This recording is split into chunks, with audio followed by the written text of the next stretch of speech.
Un dossier sur UFC Que choisir concernant le coût de détention des véhicules essence, électriques, hybrides, etc. Alors que les sénateurs poursuivent à partir du lundi 14 juin l'examen du projet de loi climat résilience, l'UFC Que choisir publie une nouvelle étude comparative sur les coûts de détention des véhicules qui souligne l'intérêt économique d'opter pour une voiture électrique et ce dès aujourd'hui.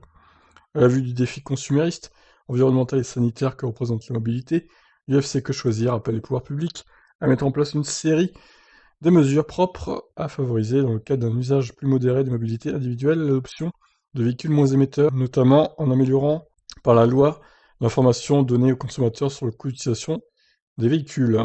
Alors, il y a plusieurs tableaux dans ce dossier. L'étude de l'UFC Que choisir qui se base sur le calcul du coût total de détention des véhicules, c'est-à-dire l'ensemble des coûts supportés par les consommateurs, différence entre prix d'achat et prix de revente. Énergie, assurance, entretien montre que, hormis pour les véhicules de grande taille, les voitures électriques s'avèrent déjà plus rentables que les modèles à propulsion thermique. Alors, le premier tableau au classement des coûts de détention annuels de différents motopropulsions. Première main, 16 500 km par an pendant 4 ans. L'électrique arrive en tête, avec un coût de quasiment 2000 € moins cher que l'essence. Après, en deuxième, on a l'hybride essence, le diesel, l'hybride rechargeable essence, et l'essence du coup. Deuxième main, 13 500 km par an pendant 5 ans. Bon, à chaque fois, en gros, là c'est plus serré, mais à chaque fois, l'électrique arrive en tête. Troisième à 11 500 km par an pendant 7 ans. L'essence toujours dernier, par contre, l'hybride rechargeable arrive deuxième dans ce troisième cas de figure. Ainsi, comme le montre l'infographie ci-dessus, pour les voitures de gabarit moyen majoritaires dans les ventes en France, l'électrique est systématiquement la technologie la moins coûteuse, en tenant compte de tous les coûts de détention, et cela est vrai aussi bien pour les véhicules neufs, 1750 € d'économie par rapport à l'essence sur 4 ans, que pour les véhicules de deuxième ou troisième main, respectivement, 960 et 1190 € d'apport d'économie par rapport à l'essence, pardon. Quant aux hybrides simples ou rechargeables, souvent perçus comme ayant le meilleur du thermique et de l'électrique, elles se révèlent plus coûteuses que l'électrique, mais restent au coude à coude avec le diesel, à condition d'être rechargées fréquemment. Oui, forcément.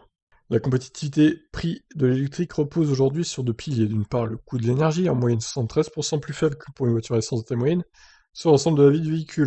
D'autre part, le bonus écologique à l'achat 7000 €, 6000 à partir du 1er juillet. Sans aide publique, le véhicule électrique ne serait pas rentable en France avant 2025 pour les petits modèles, selon nos estimations.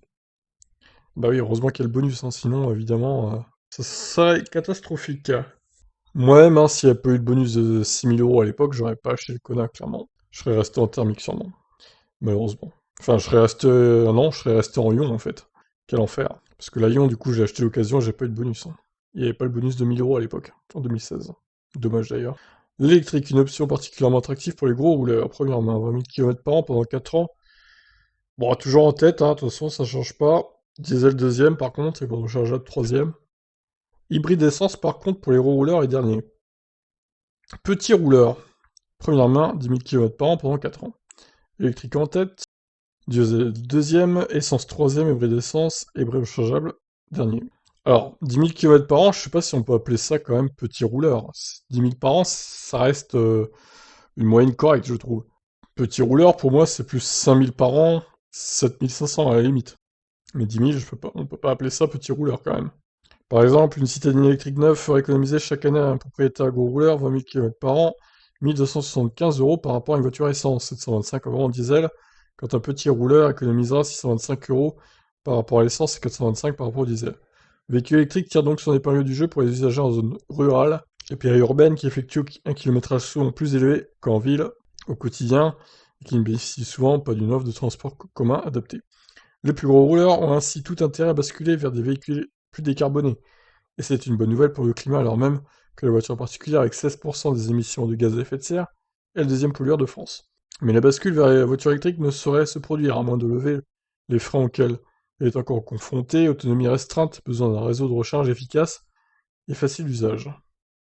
Malgré leur essence ces dernières années, les voitures électriques ne représentent encore qu'une part mineure du parc automobile. Les véhicules thermiques restent ultra majoritaires, 97,7% des 38,2 millions de voitures en circulation. Le manque d'informations au moment de l'achat reste un frein à leur adoption. En effet, le véhicule électrique, s'il permet de réaliser des économies à l'usage, présente un fort prix d'entrée par rapport à une motorisation thermique, ce qui peut dissuader de l'acheteur. Il est donc urgent de fournir une information sur le coût kilométrique au moment de l'achat pour comparer aisément les motopropulsions et accélérer la transition vers une mobilité électrique.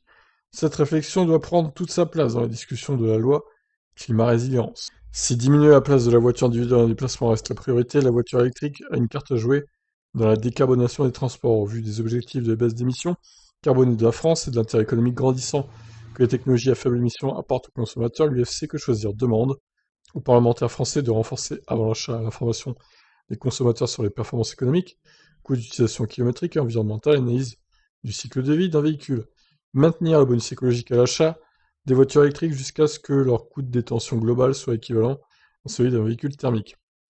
Aux autorités européennes d'accroître l'ambition des objectifs de réduction des émissions de CO2 appliqués aux voitures neuves pour accélérer la mise sur le marché des voitures électriques. Alors, il y a eu les petites notes, hein, du coup, la première note, qui était où d'ailleurs? Plus haut, j'imagine. D'accord, ouais. C'était là, la deuxième est là, et la troisième plus bas. Elle se situe ici. Ok. Donc la première, l'étude technique sur le coût de détention a été réalisée par un cabinet indépendant, Element Énergie, et financée par la Fondation européenne pour le climat. Une étude a été menée en parallèle au niveau européen, accessible au lien suivant. Les coûts de détention ont été calculés pour des voitures de petit gabarit. Exemple, Renault Clio, Renault Zoé. Gabarit moyen, Peugeot 308, Tesla Model 3, ou grand gabarit, Renault Captur, Hyundai Kona. Alors, là, il y a un truc qui va pas, par contre, hein. Le Captur et le Kona, c'est pas un grand gabarit, les gars, hein. C'est plus petit qu'une Model 3, hein. Donc là, il y a un problème, déjà. Pourquoi ils ont pas plutôt mis la 308 avec la Leaf 2, par exemple? Je pense que ça aurait été plus logique, la Model 3 reste un plus grand gabarit que ces deux voitures-là, donc bon, petit souci, là, je pense. Et dans les grands gabarits, il fallait peut-être plutôt prendre, à la limite, le Kia Niro, qui reste un plus grand gabarit, même s'il est pas immense non plus. Et un Renault Scénic, je sais pas, un truc comme ça, quoi. Étonnant, là, leur choix, par contre. Pour les différentes technologies de propulsion, véhicules à moteur, essence ou diesel, hybride et rechargeable à batterie électrique ou à hydrogène. Ou alors, fallait mettre dans les moyens gabarits Renault Captur et Kona. Et dans le grand gabarit, fallait mettre la Model 3 avec une 508, par exemple. Pourquoi ils ont pas mis une 508 avec la Model 3? Ça aurait été plus logique aussi. Bref, bon, voilà, après, l'étude vaut ce qu'elle vaut, hein. En tout cas, on remarque bien que l'électrique à chaque fois arrive en tête dans tous les cas de figure, même si, à mon avis, bon, les très petits rouleurs, je pense qu'au final, l'essence reste mieux en termes de coût de détention, hein. Si vous faites 5000 par an, forcément, une électrique, sauf si elle est d'occasion à la limite, mais à très bas prix alors, peut-être l'essence restera devant quand même. Mais bon, voilà, après, vous avez pas mal de cas de figure différents quand même. Voilà pour cette étude de l'UFC Que Choisir. Je vous laisse donc réagir dans les commentaires, comme d'habitude. Allez, ciao ciao.